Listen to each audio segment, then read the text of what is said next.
I'm Jeannie Yerman with Reuters at the New York Stock Exchange at the Index Universe Inside Commodities Conference, and I'm currently joined by Marc Faber. He is the publisher and the editor of the Doom, Boom, and Gloom. Boom, and Doom.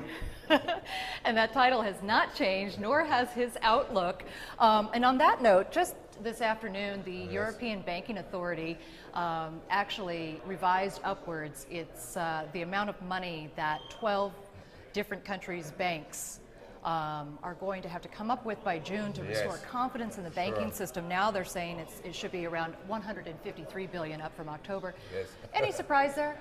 No, I think they will need much more than 153 billion eventually to restore confidence, because basically the banks are in a very bad shape, and the reason is they're in a bad shape is that they're so leveraged still. And I mean, by the way, also the American banks are leveraged through the derivatives markets and so forth. So I'm very bearish, but I'm not that bearish on equities for the simple reason that if the S&P drops 10-15% here, and if in Europe the bond market drops again, they're going to print money. There's no question about QE3 will come in one form or the other, and in Europe also. They'll monetize. All right, now we are just a day away from the culmination of all these meetings in Europe. And everybody's waiting on edge to find out what's going to happen at the end of Friday. What is your sense? Well, I'm not a politician, I wouldn't know, but they'll make some kind of a nice announcement to boost confidence, and they will just postpone the real solutions to the problem. They'll address some of the symptoms, but I'd just like to remind you that when the EU was formed in the Maastricht Treaty, it was stated that no country should have a fiscal deficit of more than 3% and the debt of more than 60% of GDP. And nobody kept that promise. The first one actually to violate was apparently Germany. I can't confirm that, but this apparently happened.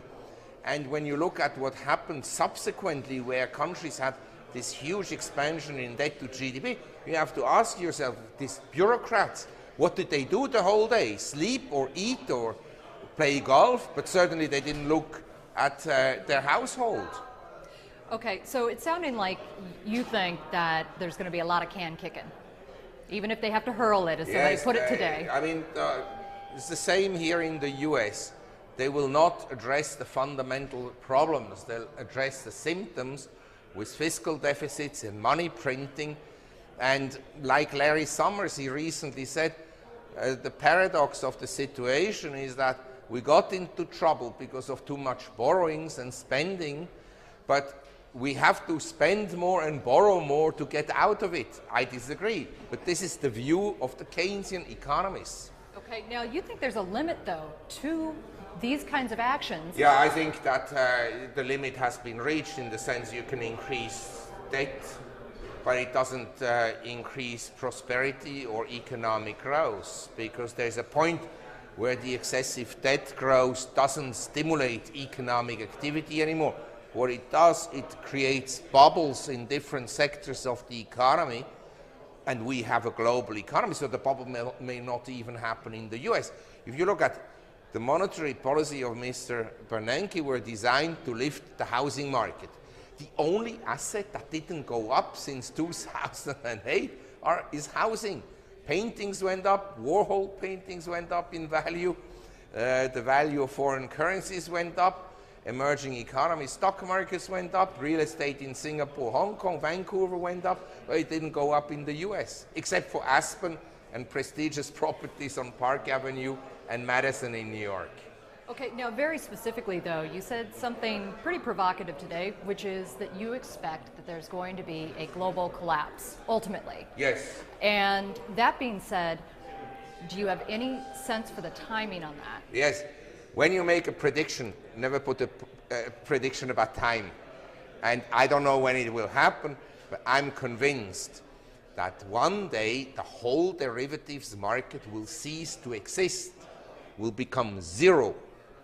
And when it happens, I don't know, but you know, you can postpone the problems with monetary measures for a long time, but you can't solve them.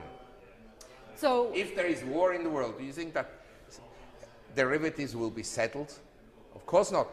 Greece should have defaulted, then it would have sent the message that not all derivatives are equal, because Okay. it depends on the counterparty. So given your very bearish outlook, how are you preparing for this inevitable? Well, as I said, I mean, we don't know how the world will look in 5 years' time. I'm ultra bearish, and I think most people will be lucky if they still have 50% of their money in 5 years' time.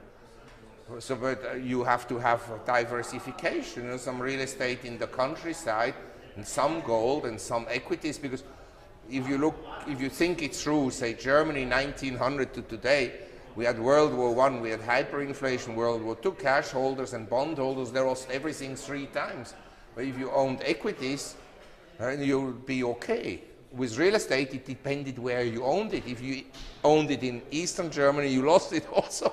So, you know, but in equities in general, you will not lose all of it. It may not be a good investment, but you will not lose it all. I mean, unless you put it all in one company, it goes bankrupt. Okay, so that's why I would also own some gold. But as I said, I'm worried that one day governments will take it away. how about the flip side? What would you avoid? What are investments you would avoid in the next year? Basically, government bonds. And I think that cash is only useful for a brief period of time. And that was Mr. Faber of the Doom, Boom, and Gloom Report.